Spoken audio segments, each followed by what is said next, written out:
सारे देश विश्व के जांच करा रहे हैं मोदी सरकार बंगले अरे साफ करेगी। आपसे तो मैं कह रहा हूं इतने देर से सुप्रिया जी, अगर आपको वाकई आप सिंसियर हैं और आप चाहते हैं कि मुद्दे को बात करना चाहिए तो पार्लियामेंट में डिस्कस कीजिए ना।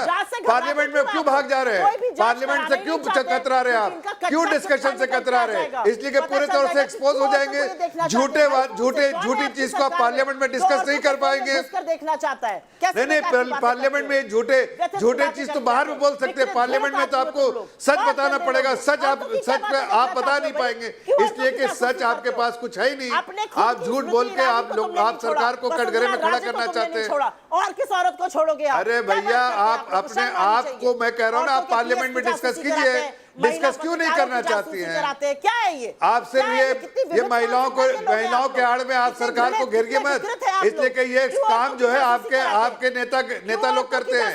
पूरे तौर से कांग्रेस पार्टी मशहूर है किस तरह से महिलाओं के साथ किस तरह से व्यवहार रहा है। आप मत मुंह खलवाइए। देखिए, आप बेतुकी बातें महिलाओं मत कीजिए बार बार। महिलाओं के किस तरह महिलाओं के साथ बर्ताव किया जाता है कांग्रेस पार्टी में, सबको मालूम है। और महिलाओं को किस तरह से आप महिलाओं के बारे में क्या टिप्पणी। अरे भैया, ये बताइए हर जरा सुप्रिया जी, टंच माल किसने कहा महिलाओं के बारे में? टंच माल किसने कहा महिलाओं के बारे में? ये आपके पार्टी के बड़े बड़े लीडर्स कह रहे जो राज्यसभा में बैठे रहते हैं। बेकार की बातें मत करो, पता नहीं क्या। और अरे टंच माल किसको बोला? आप महिला है ना, आप महिला है। टंच माल दोनों बोला गया था। झगड़िए मत। संसद में बहुत मौका मिलेगा झगड़ने का दोनों पार्टियों। संसद में बहुत मौका मिलेगा। किसी के मन में क्या चलता है पूछिए इनसे। कितनी गंदी बातें टंच माल महिला इतना देर से रख रही है, खुद महिला भी हैं। ये टंच माल के बारे में क्यों नहीं बोलते हैं? आपके नेता ने, बड़े नेता ने कहा। अरे टंच माल के बारे में बताइए जरा सा। महिला मंत्रियों की जासूसी करते हैं, महिला पत्रकारों की। अरे आप क्यों भाग रही हैं? जब मैं पूछ रहा हूँ 100 ऐसे बातें कह दूंगा जो आपके बड़े बड़े लीडर ने कहा महिलाओं के बारे में। महिलाओं के प्रति क्या आपके पार्टी की सोच है वो सबको मालूम है। आप ज्यादा यहाँ पर बकर मत कीजिए। पूछ को सीधा करो। यहाँ पर शासन करने आए थे। अरे आप टेढ़ी है कि सीधी है मुझे मालूम नहीं, मोटी है कि पतली मालूम नहीं। मैं ये कह रहा हूँ कि आपकी बात में सच्चाई नहीं है।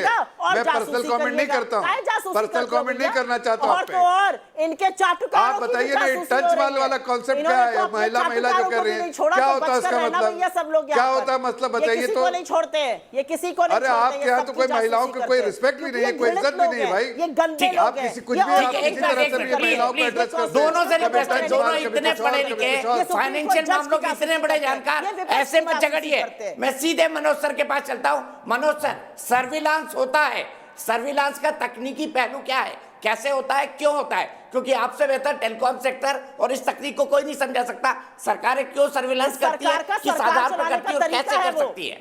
यही गुजरात में करते थे, यही दिल्ली में करते हैं।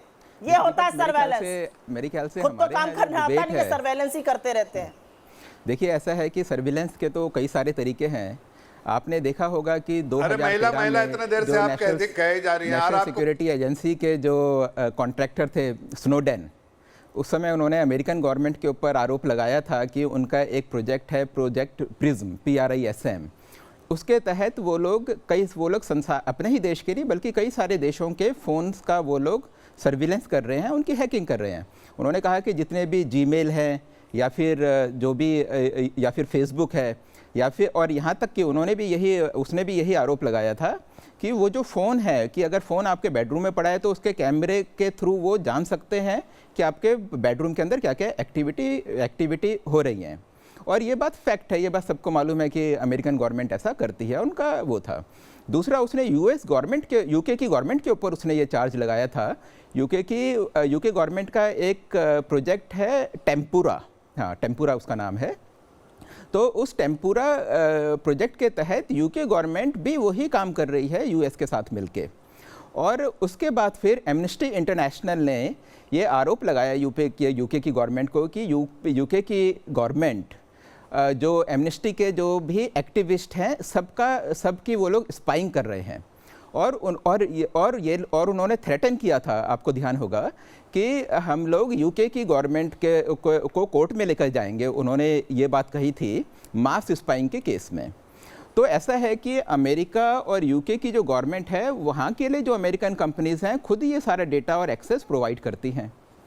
तो वहाँ तो क्लियर है। और वहाँ इसके बारे में जो भी सिटीजन्स के बीच डिबेट चलना चाहिए था, अनफॉर्चुनेटली वो चला नहीं। स्नोडेन के टाइम पे 2013 में अखबारों में 1 महीने तक स्टोरी आई और वो स्टोरी वहीं की वहीं ख़त्म हो गई। जो ह्यूमन राइट का इशू, प्राइवेसी का इशू था, वो उस लेवल पे चला नहीं वहाँ। और उसके बाद मेरे ख्याल से 2-3 और कंट्रीज़ थे जो कि उस प्रोजेक्ट के उनके पार्ट थे। तो एक तो तरीका स्पाइंग का वो हो गया, जहाँ की एक कंपनियाँ खुद ही उनके साथ इन्वॉल्व हैं और उसकी सोसाइटी ने इसको एक्सेप्ट करा हुआ है कि हाँ भाई ठीक है, सरकार है तो सरकार तो ये करेगी ही। हमारे यहाँ क्या है कि हमारे यहाँ अगर NSO का सॉफ्टवेयर लेकर, पेगासस को लेकर अगर किसी ने हमारे यहाँ स्पाइंग करने की कोशिश करी है, हम इसलिए नहीं कह सकते क्योंकि जो ये एजेंसीज क्लेम कर रही हैं वो भी पोटेंशियल टारगेट शब्द का इस्तेमाल कर रही हैं। उन्होंने आज तक ये नहीं बोला कि इन लोगों ने कि जो ये सॉफ्टवेयर है, ये जो स्पाईवेयर इसको बोले हम, ये स्पाईवेयर जब फ़ोन में जाता है उसके बाद एक्सेस जो कंट्रोल करता है उसके हाथ में पहुंच जाता है। उन्होंने ये नहीं बोला कि फ़ोन हैक हुए हैं, उन्होंने बोला कि ये पोटेंशियल टारगेट हैं। तो इसका तो बस अगर हम टेक्निकल अगर हम बात करें तो ये 2 बेसिक इशू हैं। अच्छा, जफर साहब ने एक चीज़ कही थी कि जो भी हम कर रहे हैं, जो भी हमने करा है, ये नहीं मतलब इसके बारे में नहीं, जनरली सर्विलेंस जो भी करा है वो पूरा का पूरा लीगल जो भी तरीके हैं उसको ध्यान में रखते हुए किया गया है। मेरा ऑब्जेक्शन सिर्फ एक है, वो ये है कि जो हमारा जो इंडियन टेलीग्राफ एक्ट है उसमें सेक्शन 5(2) में इसका प्रोविज़न है। उसके बाद जो इंडियन इंफॉर्मेशन एक्ट है, इंफॉर्मेशन टेक्नोलॉजी एक्ट है, उसमें भी इसका प्रोविज़न है। पूरा का पूरा तरीका बनाया हुआ है कि किस तरीके से आप इसको कर सकते हैं। उसका सिस्टम्स क्या है कि जॉइंट सेक्रेटरी लेवल से आपको वो लेनी है, अप्रूवल चाहिए वगैरह वगैरह। लेकिन आप देखेंगे हर साल कम से कम 3-4 केस ऐसे आते हैं जहाँ की स्टेट गवर्नमेंट्स पे या सेंट्रल गवर्नमेंट के ऊपर चार्ज लगते हैं कि उन्होंने इस सिस्टम का गलत फ़ायदा उठाया है। और जहाँ तक कानून है, कानून का तो कोई पालन ही नहीं करता है। अगर हम इस साल की बात करें, इस साल एक तो राजस्थान की जो सरकार है, राजस्थान सरकार के ऊपर आपको ध्यान होगा कि एक चार्ज लगा था कि जो उनके एग्जिस्टिंग चीफ मिनिस्टर हैं उन्होंने अपने विरोधियों के खिलाफ फ़ोन टैपिंग करी थी। दूसरा, जो महाराष्ट्र में जो बीजेपी के एक फॉर्मर जो चीफ मिनिस्टर हैं, उन्होंने एक पुलिस ऑफिसर की मदद से, कोई फ़ोन टैपिंग ठीक थी या गलत थी, उसका इस्तेमाल करके एग्जिस्टिंग जो शिवसेना की सरकार है उसको उन्होंने एम्बेरस किया था। और ये ऐसा नहीं है, पिछले साल देखेंगे तो 3-4 केस पिछले साल के मिलेंगे। आपको ध्यान होगा सन 1990 में चंद्रशेखर ने ये आरोप लगाए थे कि उनकी जो फ़ोन है उसकी टैपिंग हो रही है। उससे पहले रामकिशन हेगड़े की सरकार इस पर गई थी। उसके बाद 1996 पे जब कई सारे पॉलिटिशियंस के ऊपर जब उन्होंने स्पाइंग करी सरकार ने, तो उसके बाद एक NGO कोर्ट में गई, 1996 की बात है। उसके बाद सुप्रीम कोर्ट ने गाइडलाइंस इशू करी कि इसका क्या क्या प्रोसेस होना चाहिए। तो ये अनफॉर्चुनेटली लंबे टाइम से ये चीज़ चले आ रही है।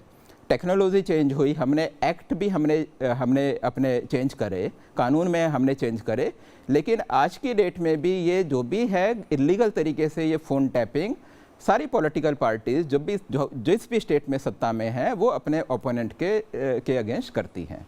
तो ये आज की डेट में फैक्ट है। और मेरे को लगता है कि अगर इस वाले उसकी निष्पक्ष जांच हो, हमारे यहाँ कुछ डिबेट हो, डिस्कशन हो, हम अपने सिस्टम्स को स्ट्रांग बना सकें, इसमें चेक्स और बैलेंसेस हो सकें, और अगर चाहे तो हम कानून को कुछ स्ट्रेंथन करें, तभी हमारी इस बहस का कुछ फ़ायदा होगा। ठीक है सुप्रिया जी, सीधे मेरा सवाल है, पोटेंशियल टारगेट खुद जो इन्वेस्टिगेटिंग एजेंसी है उन्होंने नहीं कहा कि इनकी जांच हो रही है या इनके फोन का स्पाई हो रहा है, उन्होंने कहा ये पोटेंशियल टारगेट है, हो भी सकता है नहीं भी हो सकता है। तो इस पर कितना भरोसा किया जाए ये भी बता दीजिए। मनोज सर ने बताया पोटेंशियल टारगेट शब्द का इस्तेमाल हुआ है। मैं आपको बता देती हूँ, हाँ मैं आपको 2 चीजें बता देती हूँ। आप तो बड़े वरिष्ठ पत्रकार हैं, आप जानते हैं कि जब सूत्रों के हवाले से खबर आती है, और मैं भी टीवी का में रह चुकी हूं, और हम क्वेश्चन मार्क लगा देते हैं कि हमारे ऊपर कोई लायबिलिटी ना बन जाए, इससे कैबिनेट का एक्सपेंशन होगा कल, क्वेश्चन मार्क, क्योंकि लायबिलिटी ना बन जाए, कोई ये ना कहे कि आपकी खबर गलत थी, हमने उसको अलेज्ड कह दिया, हमने तथाकथित कह दिया, पोटेंशियल कह दिया। वही इन्होंने भी काम किया, लेकिन इन्होंने 37 फोनों की फोरेंसिक जांच कराई है, उसमें से 10 इंडिया के थे। हर आदमी अपना फोन देने में कंफर्टेबल नहीं होता है, कुछ लोग फोन इसलिए नहीं दे पाते क्योंकि वो फोन यूज नहीं कर रहे, जैसे राहुल जी वो फोन यूज नहीं कर रहे हैं, अब वो फोन उनके पास नहीं है तो वो नहीं दे सकते। मेरा दिक्कत यह है कि यहां पर बैठकर आप एक नेशनल टीवी पर बैठ के जासूसी के बारे में ऐसे बात कर रहे हैं जैसे वो सरकार चलाने का एक नायाब तरीका हो। आपका इतिहास शायद उससे कलंकित हो, ये सरकार चलाने का तरीका नहीं होता है। सरकार चलाई जाती है नैतिकता से, जासूसी से नहीं। और सबसे बड़ी बात यह है कि जब एक चुनी हुई सरकार पर इतना बड़ा आरोप लगता है और विश्व भर की सरकारें जब उसकी जांच करा रही है, तो आप थेथराई नहीं कर सकते, आप आंख में शर्म का पानी बेचकर नहीं पी सकते, आपको जांच करानी पड़ेगी, क्योंकि आरोप बहुत संगीन है और आरोपों की जांच होनी चाहिए। यह देश जानना चाहता है कि क्या भैया सबके फोन में मोदी जी सुन रहे हैं, क्या जासूसी कर रहे हैं, क्यों फोनों में घुसे हुए हैं सरकार, ये सारा देश आज जानना चाहता है। सिंपल 100% बात ये है, क्योंकि और ये भी सच है, इन एजेंसीज की बहुत क्रेडिबिलिटी है, दुनिया भर में इन्होंने इन्वेस्टिगेशन किया है। इनके इन्वेस्टिगेशन को 2014 से पहले भाजपा वाले भी लिए फिरते थे, अब जब इनकी बखिया उधेड़ रही है तो इनको दिक्कत हो रही है। बताइए जफर इस्लाम जी, क्या वाकई सरकार लोगों के फोन में घुसी हुई है? देखिए, मैं तो इनसे एक सवाल करता हूं कि आपने ही अभी बताया अपने प्रोग्राम में, और मनोज जी ने भी बताया, आपने भी बताया, और इनको ही पता है कि एजेंसियां खुद कह रही हैं, जो बाहर की एजेंसी जिसपे बहुत रिलायबल आज के दिन में बहुत रिलायबल इनके लिए हो रहा है, वो खुद कह रहे हैं कि भाई हम कोई पुष्टि नहीं कर सकते। करते थे कभी, बहुत रिलाय करते थे आप, बहुत कोट करते थे इनको, लिए फिरते थे इनको हर जगह, जो उस नंबर पे किसी का सर्वेलेंस किया गया है। लेकिन ये आज चूंकि इनके जो सबसे बड़े लीडर है उनका नाम है उसमें, तो आज आपको दिक्कत है, परेशानी हो रही है। लेकिन इस बात के बारे में जरा बताइए, जरा सा बताइए मैडम, इस बात के कि आपके राजस्थान के होम सेक्रेटरी स्वयं टेलीविजन चैनल पे आके कहते हैं कि हम गलत टैपिंग कर रहे थे, स्वयं कह रहे थे होम सेक्रेटरी ने कहा कि हमने नहीं किया, तो वहां के मुख्यमंत्री राजस्थान के दूसरे डिपार्टमेंट से उन्होंने करवाया है, और गलत करवाया, बिना परमिशन के करवाया, बिना परमिशन के करवाया। ये सर्वेलेंस कराने वाली झूठी पार्टी आप लोग हैं जो गलत तरीके से सर्वेलेंस करती है। अगर होम सेक्रेटरी आपके स्टेट का मना कर रहा है, जो कॉम्पिटेंट अथॉरिटी है, तो भी आपके मुख्यमंत्री ने सर्वेलेंस अपने ही लोगों पे कराया, इसलिए सरकार चलाना आता है, सरकार चलाना तो देख लिया, लाखों लोग मर गए, नैतिकता का पहाड़ा पड़ रही है। नैतिकता बताइए ना, ये कौन सी नैतिकता थी जब होम सेक्रेटरी ने मना कर दिया, तो भी आप कह रही है। तब से मैं पूछ रहा हूँ कि ये आप महिला कह रही है झूठे इल्जाम लगा के, जो सच्चे अब दोनों की आवाज किसी को नहीं सुनाई पड़ रही, अब दोनों एक दूसरे पर बोल रहे हैं, दोनों की आवाज दर्शक नहीं समझ पा रहे हैं, इसीलिए मैं अपनी एक दर्शक के पास चलता हूँ, प्रियांशी कौशिक दिल्ली से। दोनों रुक जाइए, थोड़ा सांस लीजिए। प्रियांशी कौशिक, मेरी एक दर्शक दिल्ली से जुड़ गई हैं। प्रियांशी, क्या मानती है, फोन टैपिंग करवाती है सरकार? नमस्ते sir, thank you so much. Sir, मैं बस ये कहना चाहती हूँ कि एमनेस्टी इंटरनेशनल ने जो लिस्ट जारी करी थी 50,000 नंबर्स की, उसमें से उन्होंने 300 नंबर्स इंडिया के बताए, जो कि सिर्फ और सिर्फ उनका एक अनुमान है। उन्होंने अंदाजा लगाया और उन्होंने ये बोला कि प्रोबेबिलिटी है कि इन नंबर्स की जासूसी की गई हो। तो सर, मेरा सिर्फ ये सवाल है विपक्ष से कि इस बात की उनके पास क्या सबूत है, क्या प्रूफ है कि उनकी जासूसी कराई गई है? और सर, मेरा सरकार से सिर्फ ये सवाल है कि अगर उनको लगता है कि जो विपक्ष है ये सारी बातें झूठ बोल रहा है, तो वो इनके खिलाफ कार्रवाई क्यों नहीं कर रही है? ठीक है, यही सवाल जफर इस्लाम जी के पास ले जाते हैं। जफर इस्लाम जी, अगर एमनेस्टी इंटरनेशनल और ये रिपोर्ट झूठ बोल रही है, तो सरकार इस रिपोर्ट के खिलाफ कार्रवाई क्यों नहीं करती? दर्शक पूछ रहे हैं हमारे। करें मुकदमा? देखिए, सरकार लीगल तरीके से सब काम करती है और करेगी भी, ये मैं आपको बताना चाहता हूँ। लीगल रिकॉर्ड सरकार लेती है, और सरकार लीगल रिकोर्स जब लेगी तो आपको ही पता चल जाएगा कि लीगली तरीके से आप उन पर चैलेंज करेंगे ना। मैं इनसे पूछता हूं कि इनको भी जाना है तो कोर्ट पे चले जाए, लेकिन अगर डिस्कस करना है तो पार्लियामेंट है, पार्लियामेंट में सारे मुद्दे डिस्कस कीजिए जो देश हित के हैं। सर्वेलेंस होता है, क्यों भाई नेशनल सिक्योरिटी के लिए सर्वेलेंस की जाती है? आप तो सरकार बचाने के लिए सर्वेलेंस कर रहे हैं। सवाल हमसे भी था। मैं राजस्थान का बार बार राजस्थान कर नहीं राजस्थान पे आप तो सरकार गिराने के लिए सर्वेलेंस करते हैं। सबको पता चल गया आपने कर्नाटक में क्या किया था। नहीं, सरकार के वहाँ के होम सेक्रेटरी ने मना कर दिया तो क्या किया आपने गलत तरीके से आपने सारे वो प्रोटोकॉल तोड़ दिए, सारे प्रोटोकॉल आपने साइड में कर दिए, इसलिए कि आपको सरकार बचाने के लिए, सरकार के लिए काम कर रहे। वो आपके ही लोग थे जो आपके जितने एमएलए आप थे और आपके एमएलए से लिबरियाइए मत, जवाब दीजिए पेगासस यूज किया या नहीं किया? आप किस अधिकार से सर्वेलेंस कर रहे थे जब मानहानि का दावा ठोक देते हो भैया? ऑफिशियली मानहानि का दावा ठोकते कहा कि भाई ये हमने मना किया लेकिन हमने गलत तरीके से फोन टैपिंग की है। का मुकदमा काहे नहीं कर देते हो? क्योंकि आपको पता है आप झूठ बोल रहे हो, क्योंकि आपको पता है कि आपका दामन झूठ और आक्षेपों से भरा है, इसलिए आप गलत कर रहे तो आपसे भी होगा। नहीं तो करिए मुकदमा। ठीक तो कह रही है बच्ची, हम कोई डरने वाले नहीं है। मुकदमा काहे नहीं कर देते? आप तो 16-16 साल की 18-18 साल की लड़की को लाकर जेल में डाल देते हैं अभिव्यक्ति की आजादी का दमन करते हुए। आपको क्या डर है? कर दीजिए मुकदमा। आप तो ट्विटर पर रेड करने पहुंच जाते हो, आपको क्या डर है? कर दीजिए मुकदमा ना, क्या दिक्कत है आपको? लेगी उस पे करके दिखाइए ना। अरे भैया दम है छाती में तो मुकदमा कर दो। अगर सच बोल रहे हो, आपको पता है आप झूठ बोल रहे हो तो आप मुकदमा कर नहीं सकते हो।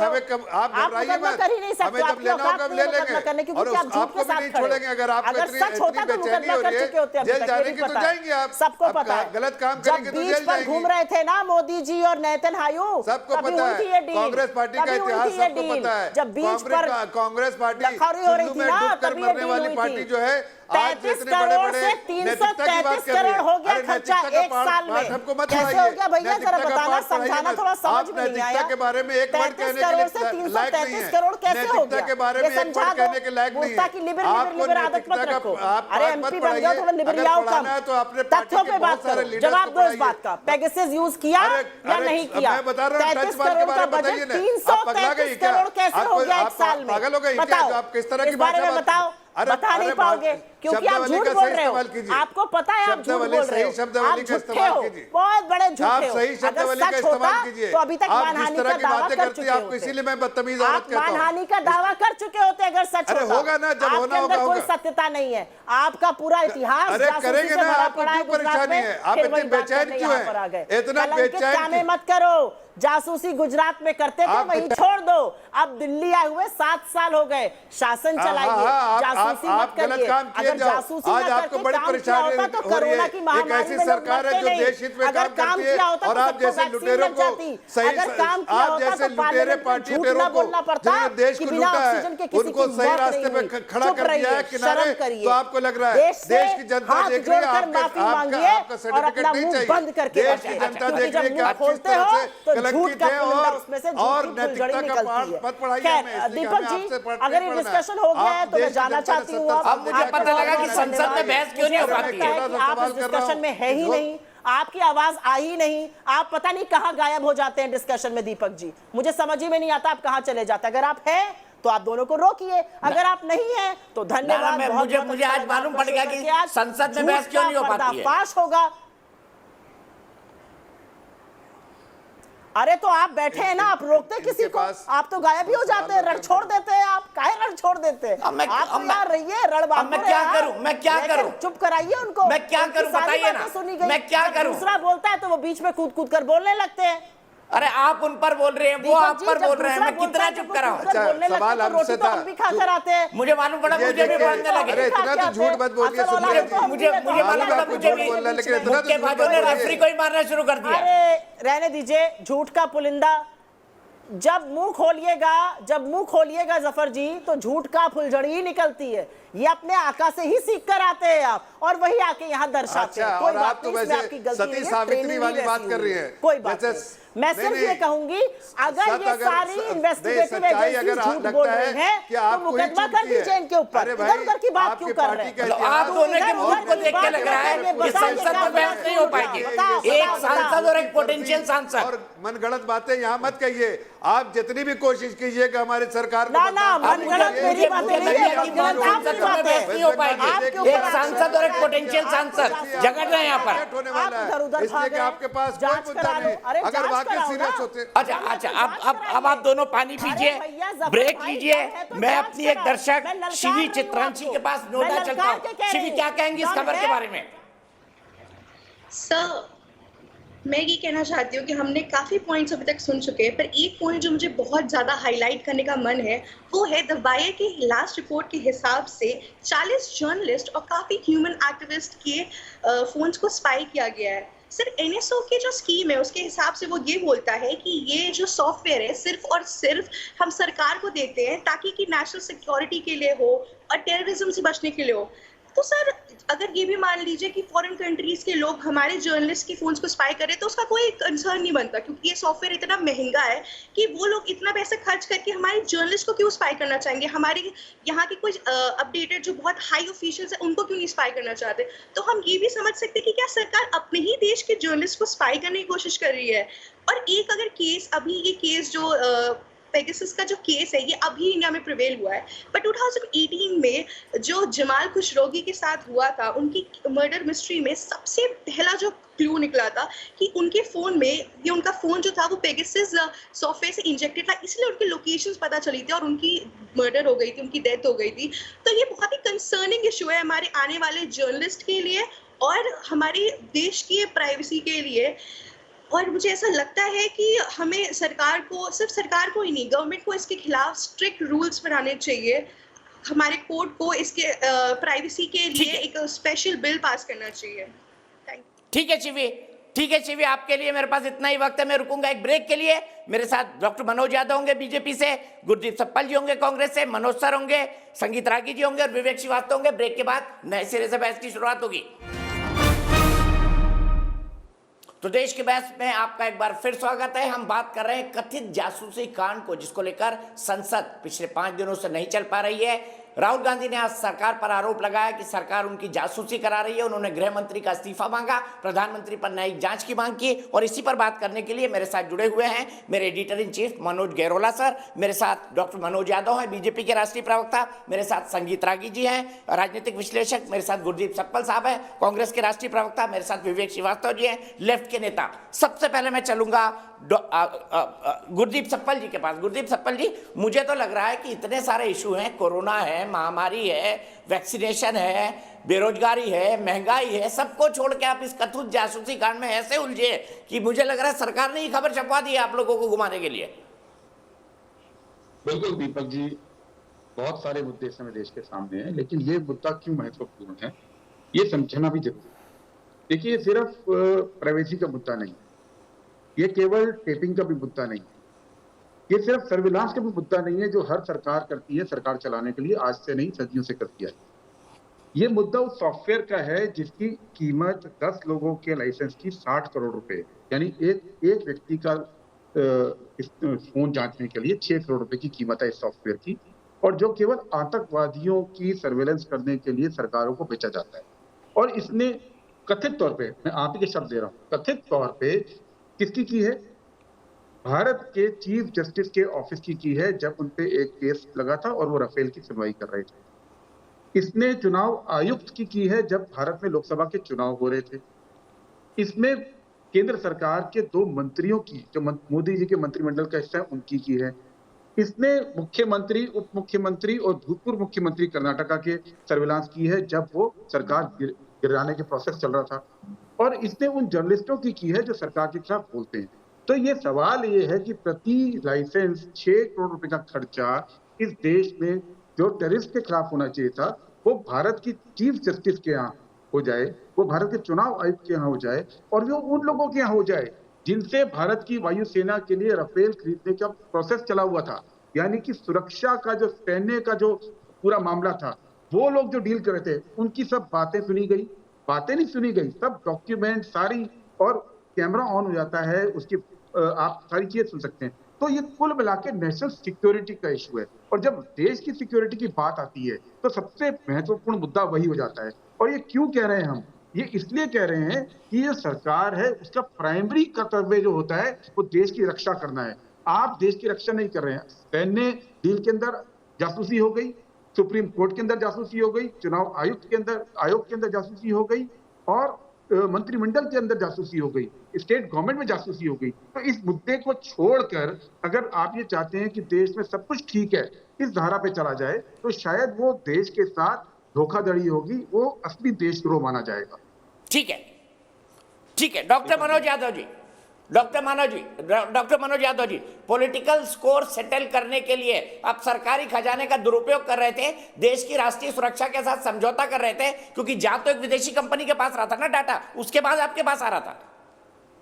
अच्छा दीपक जी, क्या है कि जब 30 से ज्यादा बिल लंबित है और 30 बिलों पर चर्चा होनी बाकी है, उस समय भी इस तरह का विवाद पैदा करने का बहुत बड़ा प्रोपेगेंडा है। जब एमनेस्टी इंटरनेशनल ने न्यू टर्न कर लिया है कि मैंने ऐसा कोई डाटा नहीं दिया है, जब एनएसओ ने कह दिया है कि मेरा कोई इससे कोई लेना देना नहीं है, जब इस तरह की बातें निकल करके आ रही है, फिर ये ड्रामा क्यों चल रहा है? देखिए ऐसा है दीपक जी, उल्टा चोर कोतवाल को डांटे, कांग्रेसी जो कल्चर है, कांग्रेस का जो खानदान है उसका जासूसी कराना उसकी संस्कृति रही है। कांग्रेसी खानदान की जासूसी कराना आपकी संस्कृति रही है। चच्चा नेहरू से लेकर के आपने ज्ञानी जैल सिंह विवेक जी सुन लीजिए ना, उनको फिर आ रहा हूं आपके पास। ज्ञानी जैल सिंह जी का आपने देखा कि किस तरह से राजीव गांधी किस तरह से जासूसी करा रहे थे, मनमोहन सिंह जी किस तरह जासूसी करा रहे थे, प्रणब मुखर्जी किस तरह जासूसी करा, प्रणब मुखर्जी जी की किस तरह जासूसी हुई, और यहाँ तक कि पायलट क्या तरीका है, क्या तरीका है? ये चीनी एजेंट को कहां से पकड़ रहा है? ये सबसे बड़े बदल यही है, चीन के दलाल यहाँ बैठे हुए हैं। विवेक जी थोड़ा सा सब्र, विवेक जी थोड़ा सा सब्र। के जो एजेंट बैठे हुए हैं उनको क्यों दिक्कत हो रही है? ये जो चीनी एजेंट है इनको क्या समस्या हो रही है? अरे मैं चीन के प्रवक्ता, चीनी एजेंट विवेक जी, आपको क्या तकलीफ हो रही है? सुन लीजिए, अरे सुन लीजिए भाई। देखिए ऐसा है दीपक जी, मैं ये पूछना चाहता हूं कि इसका जवाब पार्लियामेंट में दिया जाएगा कि सड़कों पे दिया जाएगा? इसका जवाब ट्विटर पे चाहते हैं कि रैलियों में चाहते हैं कि डिबेट में चाहते हैं? जब हमारे पार्टी मिनिस्टर में जवाब देने जाते हैं तो संसद का चीरहरण किया जाता है, संसद का चीरहरण किया जाता है, लोकतंत्र के मंदिर के अंदर हमारे मिनिस्टर के पेपर फाड़ दिए जाते हैं। ये कहाँ किस तरह का ये लोकतंत्र है? मैं बस पूछना चाहता हूँ। संसद में जवाब देने जब आईटी मिनिस्टर खड़े होते हैं तो ड्रामा करते हैं, वो हल्ला करते हैं। अरे प्रेस कॉन्फ्रेंस करने से ठीक है, विवेक श्रीवास्तव जी एक मिनट विवेक श्रीवास्तव जी के पास में कोई लिंक है तो दीजिए। मैं आ रहा हूँ आपके पास, आ रहा हूँ आपके पास। मेरे एक दर्शक सौरभ जैन बरेली से जुड़ गए। सौरभ मुझे बताइए, क्या आपको लगता है ये जासूसी हुई है? सर पहले तो मैं ये कहना चाहूंगा कि ये मुद्दा ही नहीं बनता है। देखिए पूर्व काल से ही, राजा महाराजाओं के काल से जो है हैकिंग की, जो जिसको हम हैकिंग कह रहे हैं उसे जासूसी कहा जाता था, और नर्तकियों को भेजा जाता था और जासूसों को भेजा जाता था, विश्वकन्या को भेजा जाता था, वहां की सूचनाओं को लाने ले जाने का काम होता था। ये देश के आपस की बातचीत होती थी, देश के आपस के मुद्दे होते थे। लेकिन विपक्ष ने ये जो मुद्दा इस समय उठाया, ये भी बहुत प्रारंभिक दौर में, अगर हम अंतरराष्ट्रीय स्तर पर देखें तो फ्रेंच पत्रकार लीना ब्रेडा ने इस मामले को उठाया है, और उनकी आपत्ति पर हमें गौर करना चाहिए। उनकी आपत्ति प्राइवेटाइजेशन को लेकर, मतलब निजीकरण को लेकर है। उनकी आपत्ति की हमारी निजी जानकारी को लेने का काम किया गया है, जबकि और उनकी आपत्ति किसी बात को लेकर नहीं है, किसी भी सुरक्षा को लेकर नहीं है। हमारे देश में आईटी एक्ट जो है 2000 के सेक्शन 69 और टेलीग्राफ एक्ट 1985 के सेक्शन 5 में सरकार को पूरा अधिकार है कि वो सर्विलांस के जरिए ये सारी सूचनाएं इकट्ठी करे जो देश की अखंडता, सुरक्षा और रक्षा से जुड़ी होनी चाहिए। और अगर किसी को कोई दिक्कत है तो वो आईटी की सेक्शन 43 और सेक्शन 66 के तहत शिकायत कर सकता है। लेकिन सर मेरा यह कहना है कि अभी भारत में जो 38 पत्रकारों के 3 प्रमुख वाजिब बात सौरभ बस मेरे पास आपके लिए वक्त इतना ही है। मनोज सर आप बताइए, सौरभ कह रहे हैं ये तो राजा महाराजाओं के जमाने से चलता आ रहा है, क्या आप इस तर्क को मानेंगे? और क्या सर्विलांस एक हकीकत नहीं है?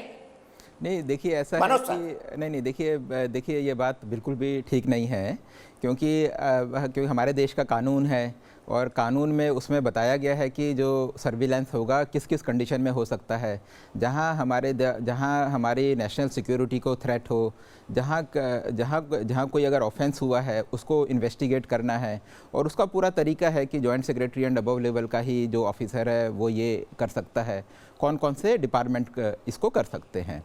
तो बेसिकली जो हमारा जो कानून है, कानून को हमें मानना है। प्रिवेसी एक बहुत बड़ा मुद्दा है, प्रिवेसी का इशू जो है उसको भी हमें समझना है, और प्रिवेसी एक राइट है एक आम नागरिक का, तो उसको हमें मेंटेन करना है। लेकिन साथ ही साथ जैसा मैंने अभी कहा था कि कोई भी चाहे वो स्टेट गवर्नमेंट हो चाहे सेंट्रल गवर्नमेंट हो, कोई भी इस कानून को किसी ने नहीं माना, और हर साल कम से कम 3-4 केसेस ऐसे आते हैं कि जहां सरकारें इस सिस्टम का गलत इस्तेमाल करती हैं। जैसे कि इसी साल का जो मोस्ट रिसेंट केस है, वो केस है कि राजस्थान में किस तरीके से एग्जिस्टिंग चीफ मिनिस्टर ने अपने पॉलिटिकल ओपोनेंट के अगेंस्ट इस सिस्टम का इस्तेमाल करते हुए फ़ोन टैपिंग करके उन्होंने फ़ोन टैपिंग की थी। उसी तरीके से महाराष्ट्र का केस है। महाराष्ट्र में जो फॉर्मर जो चीफ मिनिस्टर थे, उसने किस तरीके से एक पुलिस ऑफिसर की जो फ़ोन टैपिंग थी उसको लेके उन्होंने एग्जिस्टिंग गवर्नमेंट को एम्बेरस करने की कोशिश करी। हर साल आप देखिएगा कि ये केसेस चले आ रहे हैं, और आप देखिएगा कि 1990s से तो कम से कम ये केसेस बहुत ज़्यादा हुए हैं। और जैसे जैसे टेक्नोलॉजी बढ़ी है, जैसे जैसे फ़ोन से लेकर हम लोग इलेक्ट्रॉनिक इंटरसेप्शन में आ गए हैं। हैकिंग का है, तो ये केस एक वायरस का है, एक ट्रोजन का है जो कि एक फोन में इम्प्लांट होता है। I do not know if you are an IT professional. I have been an IT professional. आप सुने जरा इस बात को। नहीं, मैं आपसे नहीं कहता। ऐसा है विवेक जी, एक बात आप मेरे को बताइए। ऐसा है विवेक जी, थोड़ा बहुत IT मुझे भी समझ आता है। विवेक जी, थोड़ा बहुत IT और जो एक्ट है वो मेरे को भी आता है समझ। एक बात आप मेरे को बताइए। नहीं, हाँ जी, आप एक सेकेंड, आप मेरी बात सुनिए। जो हैकिंग ऐसा है कि देखिए, जब एक्ट में लिखा है कि जिस तरीके से, हाँ, जो गलत तरीके से, जी हाँ, सुन लीजिए मनोज सर को सुन लीजिए। मैं आपके पास विवेक जी तुरंत आ रहा हूँ, फिर गुरदीप सप्पल और मनोज यादव जी कंक्लूड करेंगे। पहले मैं मनोज सर को थोड़ा बता देता हूँ कि ये जो है, this is a problem of hacking. क्या आप कहना चाहते हैं कि राहुल गांधी जो है वो देश के लिए थ्रेट है? वो महिला जिसने एक जज के ऊपर आरोप उठाया था वो नेशनल थ्रेट है। 2 मंत्री जो बीजेपी के अपने वो नेशनल थ्रेट है। दूसरी बात, इस तरह के सॉफ्टवेयर से आम नागरिक की प्राइवेसी भी हर्ट होती है। You can not compare it to the case of Rajasthan.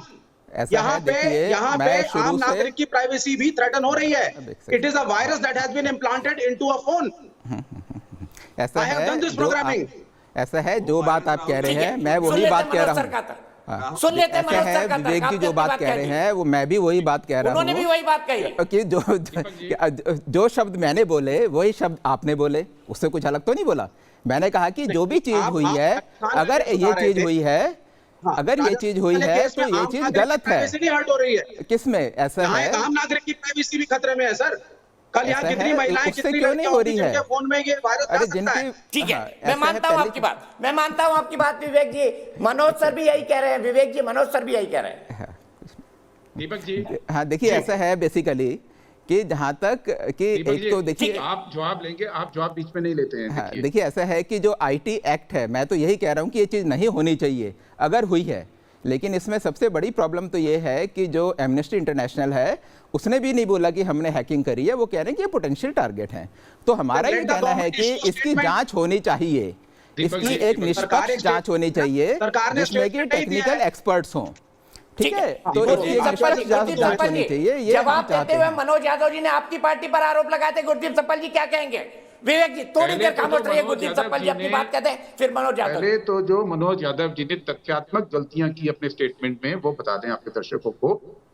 एक, एमनेस्टी इंटरनेशनल ने इससे विड्रॉ नहीं किया जैसा उन्होंने कहा।